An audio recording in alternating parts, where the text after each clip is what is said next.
Good afternoon, everyone. Hello. Waiting for it.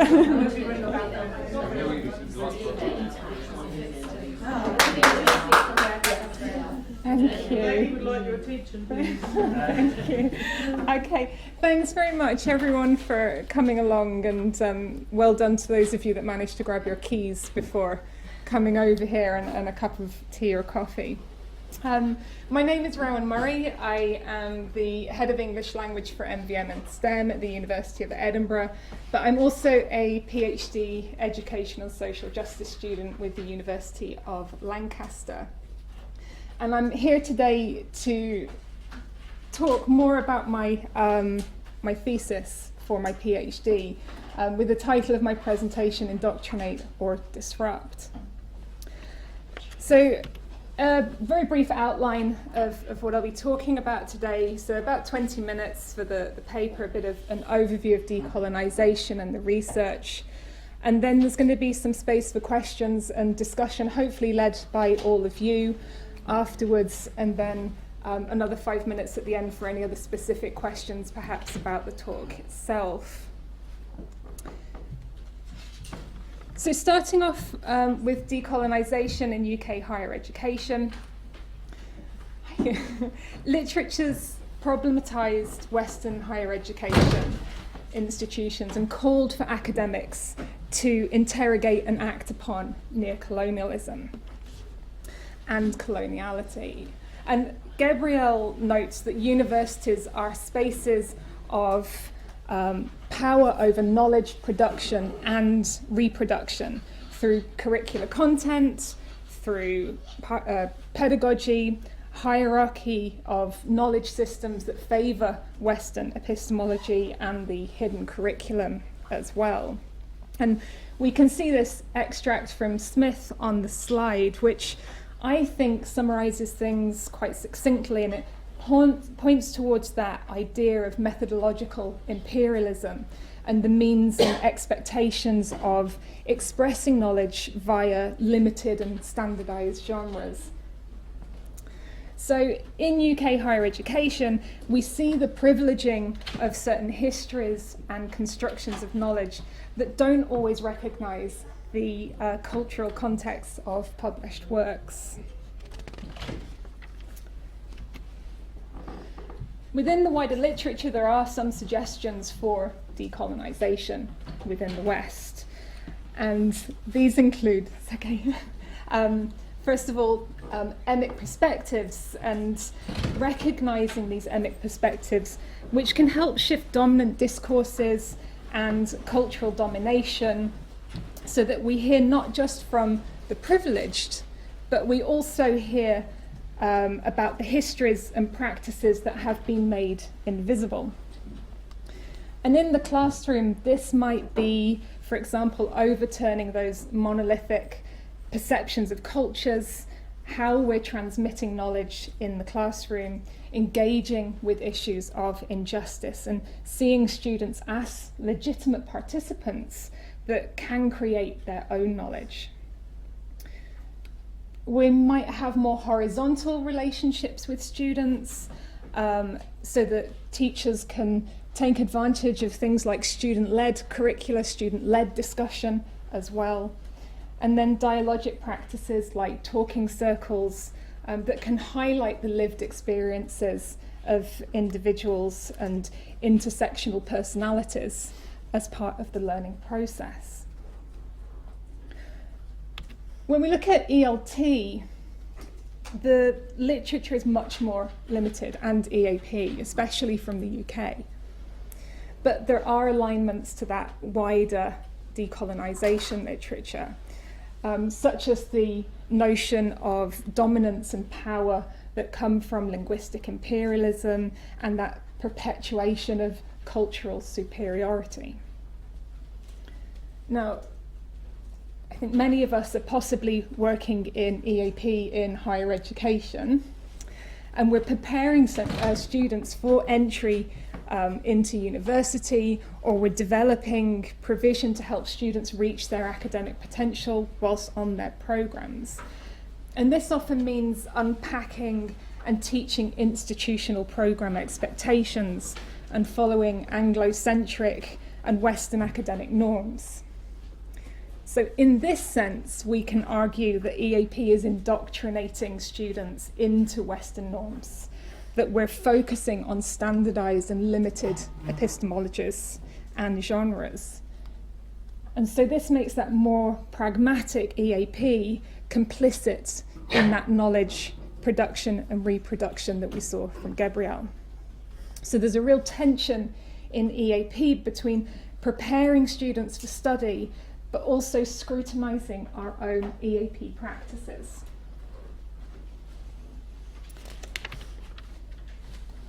So from EFL and EAP, there are some suggestions for decolonisation, mainly focused around method, which is historically being disseminated from the West. It's been considered a way of exploring decolonisation because method influences norms and ideologies within curriculum, within teaching, within materials, within assessment.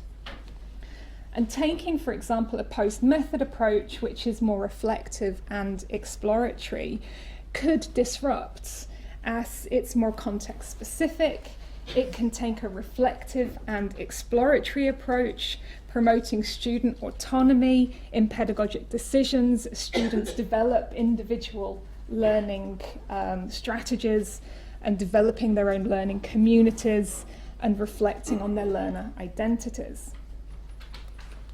There's also the idea of a grammar of decoloniality, in which intelligibility is forefronted, rather than things like having a native-like accent. In a grammar of decoloniality, instruction's context-specific, local society and culture are recognised, and there's a move away from Western-produced materials and knowledge. Some further suggestions are listed here on the slide as well, and they include the more tangential English as a lingua franca with a focus on those more equitable mutual intelligibility, and translanguaging, so allowing students to draw on bilingual knowledges and norms.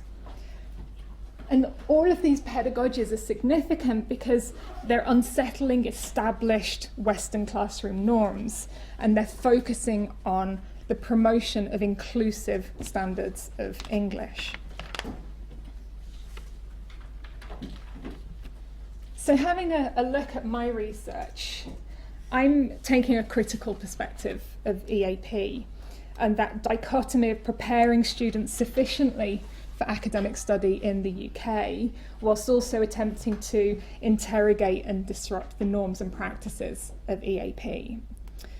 And so critical EAP it's questioning the existing practices that are reinforcing power relationships.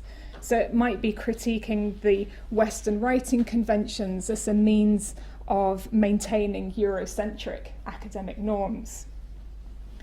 It's looking at the role of the EAP teacher and their pedagogic practices, asking them to engage with power and inequality and to view students as agents for change. It also acknowledges that the classroom context is within this wider social context made up of many individual histories, realities, and experiences. And if we were to follow a purely pragmatic view, it suggests a false neutrality to teaching. So it's ignoring all of those tensions of cultural superiority, race, nationality, gender, and so on that come into our classrooms every day. Now, I'm planning to research students as well as teachers. At this stage of the research, I've only been gathering data from teachers, so the student part of the research is going to come next. And I've interviewed a handful of practitioners and transcribed and done first level analysis of just 6 of these. So still quite a lot to do, early stages, not yet reached data saturation, but getting there. The research tool was developed from the literature, my supervisor, but also in collaboration with the EAP for Social Justice SIG as well. And a group of volunteers from the SIG gave up their time to look at my research tool, suggest additions, amendments, identify problems, and it was a really valuable experience and a very gentle nod to decolonising the research practice, because I was seeking to engage with the people that were going to be the subject of my research. So allowing them to have a voice in the direction of my research, ensuring that the questions that are included are important and relevant to those that are being researched. So the next stage, I'm just going to go through some of the emerging themes.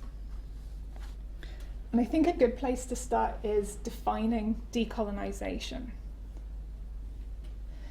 So we've got a couple of quotes that have come out of the data so far.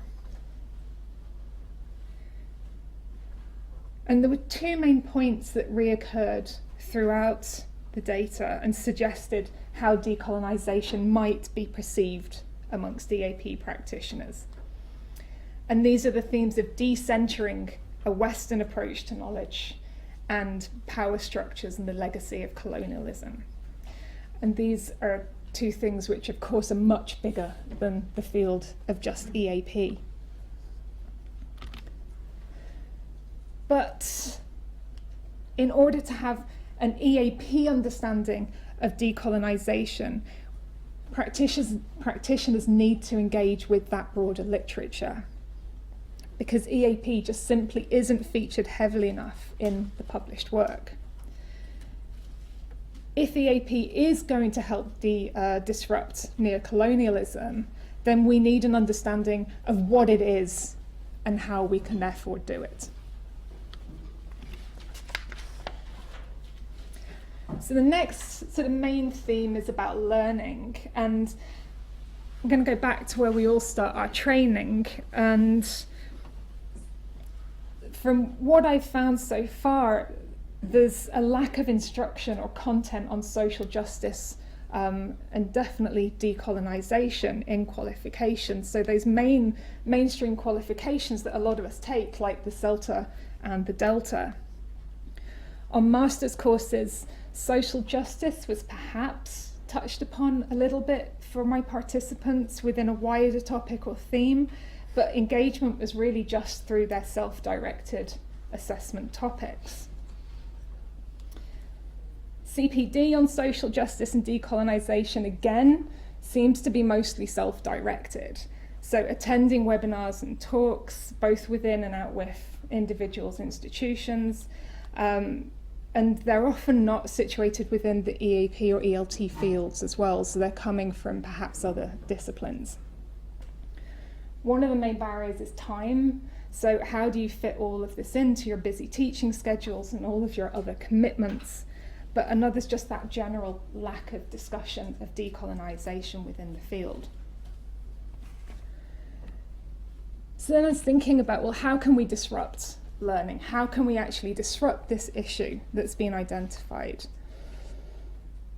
Disrupting neo-colonialism is dependent upon EAP teacher knowledge of it.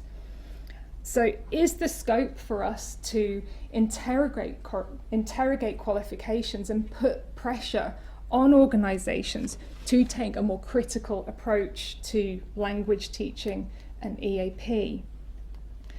Now, I haven't done a TEEP, but I did a quick search and it showed me that in the TEEP accreditation, in the handbook for the values of inclusivity, we've got different themes and values, but what does inclusivity actually mean?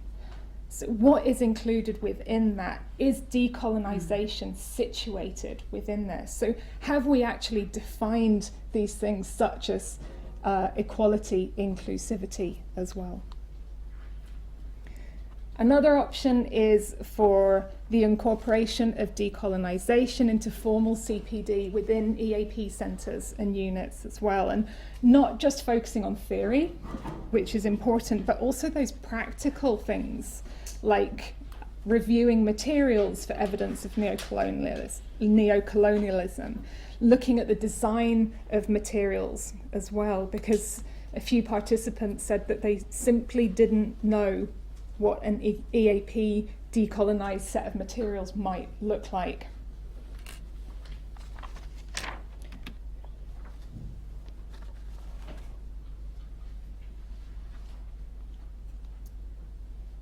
Now, Hall and Tandon asked for critical reflection of our own practice, where we need to ask ourselves how we can decolonise intellectual spaces. And I think that this can be extended to critical reflection of the self as well, and our own lived experiences. And the question in my research about experiences of being othered was suggested by the social justice SIG.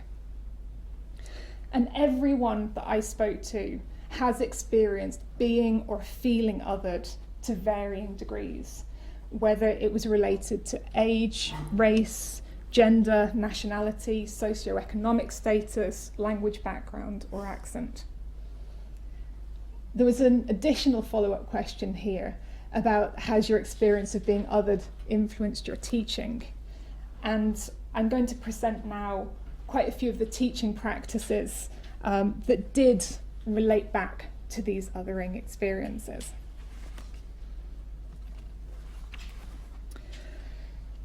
So when discussing pedagogy and materials, it's clear that there are decolonising practices taking place. So teachers were talking about adding voices to the EAP curriculum. For example, adding voices from the Global South, encouraging research into academics or individuals from a student's country or geographic area.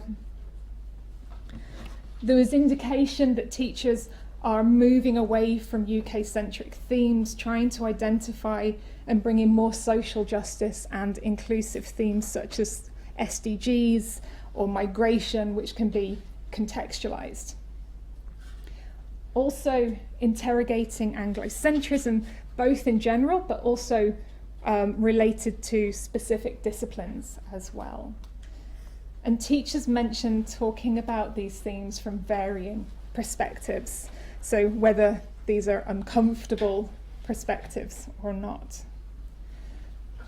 On longer courses, there was student choice, which was perhaps exerted through students choosing their own texts that they learn within the classroom, or suggesting discussion topics that could be part of the course.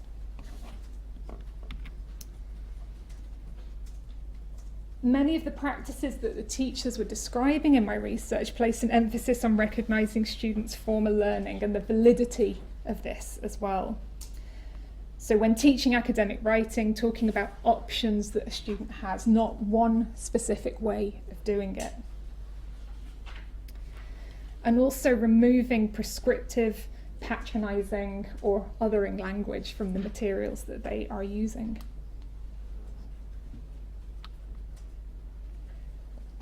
Some final practices were not limiting classroom language to English as well, so allowing students to utilise their full linguistic repertoires. Also silence in the classroom and moving away from that perhaps traditional ELT approach that many of us were taught, where silence was traditionally considered really problematic in the classroom. However, absent from all of this was student voice in assessment or complete co-construction of curriculum. So that they were practices that just haven't appeared so far. And I think that we can agree that this could be quite challenging to do for some of our school embedded courses or our gatekeeping courses that we have in EAP. So despite the various practices that are emerging in my data, the extent to which EAP teachers feel able to include decolonisation or decolonising practices in their teaching, it appears very much dependent upon the nature of the EAP provision. So on longer courses or programs spanning a semester or an academic year, there's much more scope for influencing reading lists, discussion topics, and the various approaches like student-led discussion. But on the shorter, more intervention-type courses, such as the school-embedded provision that many of us do, that's a much more pragmatic approach, which is often about helping students understand the expectations of their discipline or their school and help them pass their assessments, essentially. And in these instances, we're very much working for the disciplines and, as I mentioned before, arguably perpetuating that Anglo-centric hegemony as well. So we can see that there are decolonising practices taking place, but there are constraints related to the course type and the nature of EAP courses. Are there possibilities to disrupt? Well, some ideas might be working in collaboration more with the disciplines, identifying those schools and programs that are already engaging in decolonial work within your university and disrupting together. One of the issues is EAP's voice, and so joining wider discussions across the institution, but also discussions at higher levels of the institution as well. And using this to interrogate neo-colonialism from an EAP perspective. I think the EAP has made great progress, albeit not complete progress, in overturning that deficit perception of international students. And I don't see why EAP cannot start doing the same and having that kind of influence with neo-colonialism and overcoming it as well. So just being aware of time, I'm going to briefly just have an overview of the limitations and possibilities. And I've spoken about many of these limitations listed on the board, on the slide already. There are just the two at the bottom that I haven't yet focused on that came up in the research as key issues that other practitioners have mentioned. And the first is the precarity of EAP practitioners. So a lot of practitioners face short-term contracts, often dependent on recruitment numbers in the summer. There's a lack of opportunity for individuals to engage in deconstructing and reconstructing EAP, and the extent to which some teachers are able to disrupt neo-colonialism is a factor. There's also a lack of diversity within the profession as well. Sometimes institutional recruitment practices prevent practitioners from obtaining positions in universities in the UK, for example, through the essential criteria that's within the adverts that include certain qualifications and preclude others. But there are, I believe, possibilities as well. So EAP units are one of the few within a university that can span a whole institution. And this puts EAP in a potentially strong position to challenge and disrupt. And this is where the nature of our provision can then become a possibility. The EAP classroom can be a space where students can explore and engage with multiple worldviews and epistemologies, varying research methodologies and academic practices. And we can explore practices like storytelling or drawing for knowledge construction and transmission. In the classroom, the students can explore power relations and positionalities through critical teaching. So creating a space where students can feel empowered to question Anglocentrism and institutional expectations, values, and norms. And this has the potential to then position students as legitimate participants rather than outsiders who must conform to local practices. And finally, I'd suggest that there's a strong EAP community of practice that could take this on. just by seeing all of us at BALEAP this week, for example. So indoctrinate or disrupt, well, I mean, EAP is inherently colonial. Okay, we can't get away from that. We must acknowledge that we're doing our students a disservice if we're not preparing them for their discipline studies. So we've got this chicken and egg situation here with EAP and the disciplines. However, I would argue, and the limited data I've got seems to suggest, and conversations that I've had seem to suggest, that there are decolonising practices taking place, showing that there are pockets where EAP can decolonise and change can happen. And as a field, we probably should be doing more to disrupt. So that's kind of the end of my overview of my research and the things that have come up from it. I put in my abstract two main questions to direct discussion, but I'm happy for other questions to be suggested or to come up. And the two main questions are, is it possible to decolonise EAP? But maybe more importantly, whose responsibility is it?